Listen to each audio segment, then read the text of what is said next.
to get past those rocks to get out there. Okay. What do you have to do? Can I move the rocks? Maybe.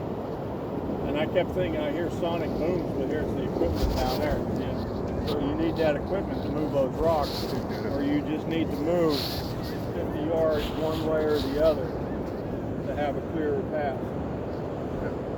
So in your situation, there's a lot of things you have to do, but before you can solve a problem, what do you have to do, Will? Identify what it is. You have to identify the problem. So you've got all these ideas bouncing around inside that are going to be components. But you could take 1,000 pieces of a car and lay them out. And it's not worth a damn until you get all those pieces together. Yeah. Right. You know? So you have to get those pieces together, starting with what is the core. And if financing this thing is the core to getting the property, going around and offering timeshares to RVers isn't going to get you a real quick dollar sign. So what can you use to get the money? You have to find somebody with the money that shares your idea. How do you get a person that has money that likes your idea? Is by writing, using your writing and your inspirational story, and then just send it to people. I met a guy, I met a guy at the agriculture center. I think that's what you were telling me. This guy was a professor on quantum theory, the wacky little guy that was like talking like this and talking about space and all that stuff. And he came with another guy that I think,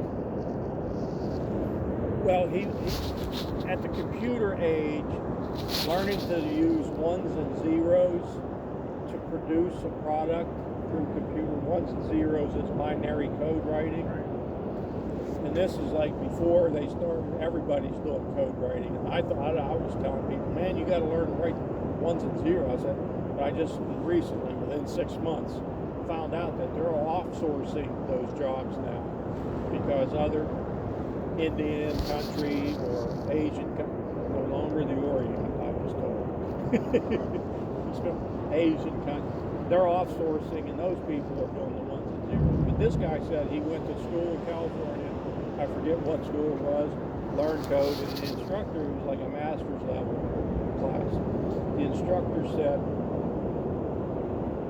go out there, and your assignment was to make $1 million. And he walked out of the room. And that was part of the final grade. Well, this guy was like, oh, geez. So he wrote some program and started marketing them around to people that needed programs. And sure enough, he made it and made himself a millionaire. Yeah, wow. That's the American dream.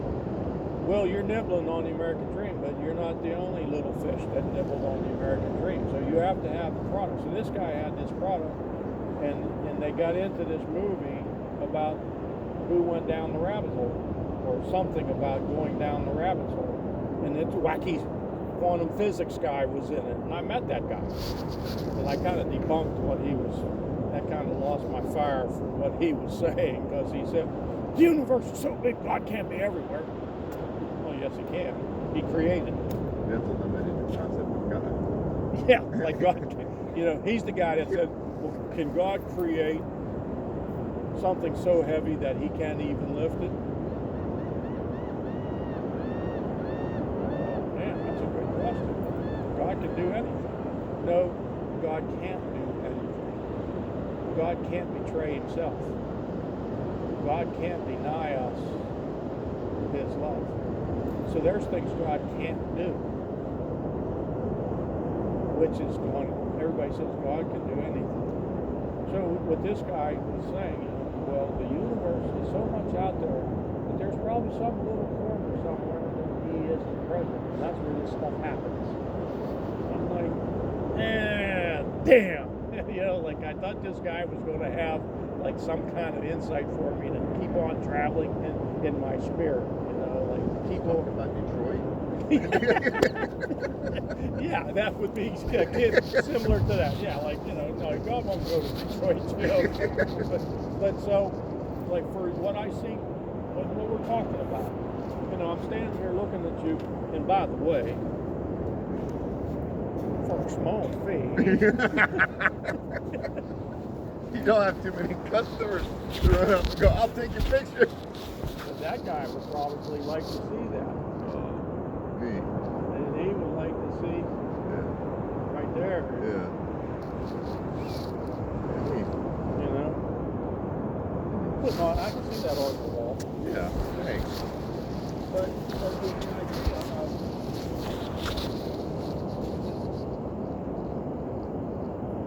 all the follow-through stuff, you're ignoring the base. Where is it that you have to get this thing started? Where is that place? And the concept of having RVers come in here, they're coming in here to rest and relax and not necessarily work. Yeah. Because they have that, like I said, disposable money. They've already bought their RV. They're going to want to just sit and enjoy the quiet themselves. Who is going to be the creative people or the aspiring creative people that come here and maybe want to rent a beach villa? There's no villas here yet. That new bridge is going to bring it. So your resource would be getting this land purchased and getting this land so then you can do a turnover, because there's going to be developers coming in here. There's going to be a Procter & Gamble buying 400 acres, so to speak. Yeah, you want to. There's a guy already that sat on the county commission, that's sitting on this county commission's board, saying, easy access bridge out of I know a real estater that has access to the property line. And he knew that a year before you did. Yeah. You're seeing the work in progress. That's like in my beekeeping. They told me, varroa mite is a parasite. It gets on bees and it sucks their life out. So you have to guard against varroa mite. So I would inspect my bees and looking for them. A beekeeper that finally became a true mentor and not a salesperson selling me equipment said, Al, he said, if you see the varroa mite, your hive is already done. You have to test and test regularly. Well, if you're seeing that road potential because of that new bridge, someone else did too. Someone, and real estate people are the people that know these things ahead of time. So for you to get that Let's vision, keep talking, but head back because you gotta hit the road. I think it's what, 3 hours? I would guess. I think it's Charles. Because you have to go up around the corner. Might not have to go things about here. That's the point of coming to the beach, right? All right, yeah, get off the grid. Let's walk on back and get your breakfast. I'm thinking I don't have to be like I told Mister I could try to get Okay, I haven't done Myrtle, but I'm thinking 5 hours. That's a good window to allow yourself. Okay. Especially, if you're going up, you might want to stop and see a small town or stop on the 95 or however you're going. Yeah, well, that's me. Yeah. But I appreciate your counsel. Small price to pay for an overnight stay. Yeah. Now, what is there? Does this work? This is temporary. You can hear fluid running. It's being sucked in from that ship out there. They're dredging sand to replace it. Because the boneyard was there. And I've got pictures of it, but that's where all those skeletons were. Yeah. And that's fine right there. Metal, they're going to cover all this. kind And- of what? There was some metal, gigantic I-beam.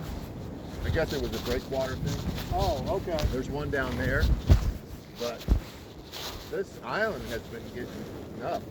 And so with every tree that comes down, more trees come down. Yeah. And it was just churning it. I mean, the sidewalk down here, they probably covered it up, but it just was falling into the ocean. I got pictures. Yeah, so this has been in the works. I wondered what that was out there. So they're sucking sand Yep. underwater. This pipe was underwater all Yep. the way to here. Yeah, What a tremendous project. The Yeah. equipment to run that. yeah. So they're putting a lot of money. I mean, I interviewed 2 people on the beach here. I just had this impulse to interview about the outside environment of the beach and the inner garden. And 2 people were willing to talk to me, and they were both day trippers. They came down for the day. They drove 2 hours to come to this beach. So, but it was spiritual for one of them, and the other one was just, she said it's a hidden gem. A lot of people don't know about this place. And down here, I think they take pride in the ecosystem because the seafood is so good. Oh, And so they are, it seems to be that's the case.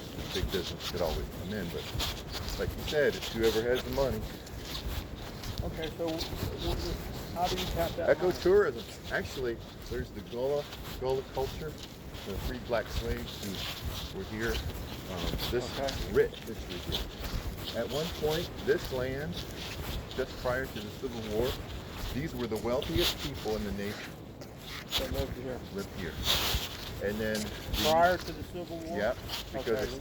there was White people, the indigo. slave owners, Yeah, plantation owners. I should plantation. say. And so the land is really, it's feathered up. It's stripped into long strips, and hard to, you gotta really do title search. But the Gullah culture has existed, and it's, there's PBS show on it. And, the freed slaves were here, and this was a union area. I mean, people bugged out, and the first black battery battalion was here. And I mean, I've just gone to the talk. Mm-hmm. And Robert Smalls, he was a trusted boat captain with the Confederate, and he stole the boat because they left him in charge in Charleston Harbor, and he brought it down and handed it over, and he became a Union captain, and then he was the first black legislator for South Carolina after the war. And I mean, there's so much history, and it's north and south, and so I was told by a tour guide, Abraham Lincoln bought this town, Buford, because it vacated, and it was occupied by Union the entire war. Oh, really? Yeah. Good for them. And he gave Robert Smalls $1,500 prize, and Robert, if you come back, you can go on the Good morning. tour of the heritage. Oh, Will, I will be back. Yeah. Will. I will be back. You will be back. Yeah, I will be back. Because to sell your idea, Yeah. or to link onto your idea, Uh-huh. now I'll tell you my story. Yeah. Remember Hank Yeah. Yeah. McLeany? Yeah, I still have his memorial bookmark. I've shared that story about Hank coming into asking me if he could set intersection. I was working weekends, and it was probably Sunday night last week. And he sits there in the corner, like, remember the room was like a long rectangle with the windows over here. Uh-huh. The kitchen. Yeah, tables right there. And, the ideal council setup. Okay. And he said, and I wish I could duplicate his voice because Yeah. it was that classic Irish Paul, Uh-huh. And he says, can I sit in tonight? I said, Hank, you can sit in anytime. I don't care. He says, you're not in, Will. Well, you're not in. I always forget this one. will. And so, over my time at the hospital, and I think I shared this in our discussions about how I was finding things. And I said, well, I don't know what I'm doing. I need to know what to talk about. And there would be magazines, or there would be something. And I am such a freak that when I have a problem, I will turn it over to God. And then I just learned to look. Driving to Loudoun County 50 minutes every day one way. I see things. I see things like this debating this question. And it had to deal with homosexuality, and not to couple back on to that thing last night. Like, I'm not gay. I'm like, where did that come from? Yeah, right. You know, but Yeah. at some point in time, I think everybody goes through this inner lustful feeling of accomplishment. Okay? And so I was debating, listening to people, you know, this is like when gay pride, early before gay pride, but there was more talk about, and I'm debating this thing in my head. I said, God, I need to know, how do you deal, because if you were gay, you were like, don't talk to this person, shut them up. Well, it's not right. You have to encompass people with disabilities, which could include homosexuality. And I'm, you know, like, well, that's not a disability. I'm not judging you, which is what I'm saying. I have to learn not to prejudge a person and step away from that person because of their behavior. Maybe differences. Yes. Yeah. You know, like, because you're doing that, I don't want to judge you. My Father judges you at the end. So, like, if you and I could work together without you smashing me in my face about, oh, I'm, you know, you got to wear this rainbow shirt. I know I don't have to do anything to support you. I just have to be able to work with you. Okay? So, I'm on Route 7 going morning traffic. I can see this car zooming up in my mirror, so I can't get in the left lane because that car in front of me is going slow. So I back off the gas, which I don't like to do. And this car comes up, and the vanity plates on both cars provided me an answer. And this car that was going slow got off the exit, and that car took off. And I'm like, thanks. Yeah. So when Hank says, can I sit in? I had been working on finding things that, you know, I told Genghis, I said, the biggest problem that I found with these people is they don't realize they're a spirit inside of a body. And he looked at me like, and so what I did over a period of time is created a question, and I made like a worksheet of physical, social, physical, emotional, and spiritual questions, and ask these well-being questions. And what they would have to do is fill in, like the quadrant. I made a target reticle and fill this in. And I was saying, you know, folks, you know, everybody looked at their picture. I said, what areas are you weak in? What areas are you strong in? You have to look at those areas and use them to develop the whole you. You live in these four quadrants: social, physical, emotional, spiritual. And I said, but I don't know what to call this thing, because, like, you know, SSPE, ESPS, you know. And I said, the best thing I've come up with is SPES, SPES. And the folks are sitting there shaking their head, you know, and I could tell they were receptive. And then over in the corner, Hank stands up and goes, Al!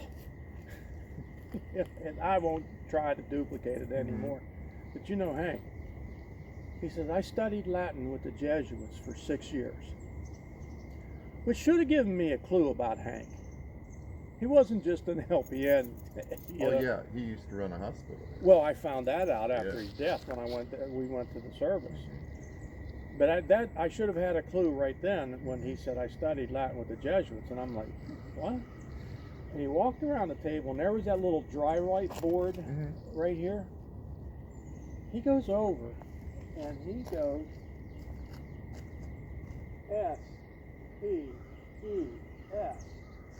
He says spes means hope in Latin. And I went, Yeah. like one of those God chill moments. And I just freaked out. And I was like, spes means hope. So I'm carpooling again, fast forward, and I'm with Sister Jean. Sister Jean was a former nun who married a Navy captain. How do you want to talk? Okay. Yeah. Just hold on.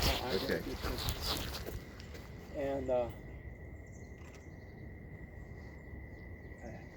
And so Sister Jean's listening, and she's teaching English. She's an English teacher, 7th grade middle school English. And I'm in my little Eclipse. And so we're shoulder to shoulder, and I'm telling her a story about Hank, telling her about spes. She grabs me, I'm like, damn, Jean, I'm driving here, you know. She says, you have to write a book. Yeah. You have to write a book about that. I said, Jane, I can't write it. I don't know. I'm not a writer. You know. When did we work together? Like 2000? I left there 06. So and I started about 2000. So ever since then, that has been nagging me. Jean's suffered miserably with cancer and is now dead. And so may she rest in peace. But the idea of spes has really been under my skin. But the idea of writing a book has been kind of foreign to me. So on this trip, I've reflected back on spes. And Saturday, I'm almost done with my trip. Saturday morning, clear as a bell, I have this idea that a workshop that said just say thank you, using the social, physical, emotional, and spiritual supporters that you have in your life. How much difference can that make in their life by reinforcing your ideas of saying to a workshop of people? And you just asked me that very day, would I be interested in doing a workshop? Yeah. And I'm like, the synergy, the points are coming together. That spark is going to be there. But what you have to, and I'm not saying I'm divorcing myself of your idea to get financing, but I can't finance your project. Right. And I don't know if having an RV park is the way to have that project. Right. Yeah. That's not my primary thing. Is RV park. I'm just saying what I can see is possible. What you're saying is learning how. I think you have to do is learn how to use other people's money to get money by getting property, taking that property. How did you get here? By the property you had vision for there. Right. But that vision didn't work out, Right, but you had the property. Yeah. This lady's like, oh, I love your idea. That's what I wanted to do. You might be betraying her concept, but if you bought the property, then you can maybe resell that in 2 years because more traffic is going across that bridge. And you can also get better price for it now. It might betray her concept of what she wanted to do on that beach, but your idea of developing that beach recluse or that beach R&R center might work. Well, I've asked her if I said maybe you would want to be part of it, inclusive, because then she's invested in it. Let's roll. I'm thinking you might want to stop along the way if you want to get any jungle stops, but.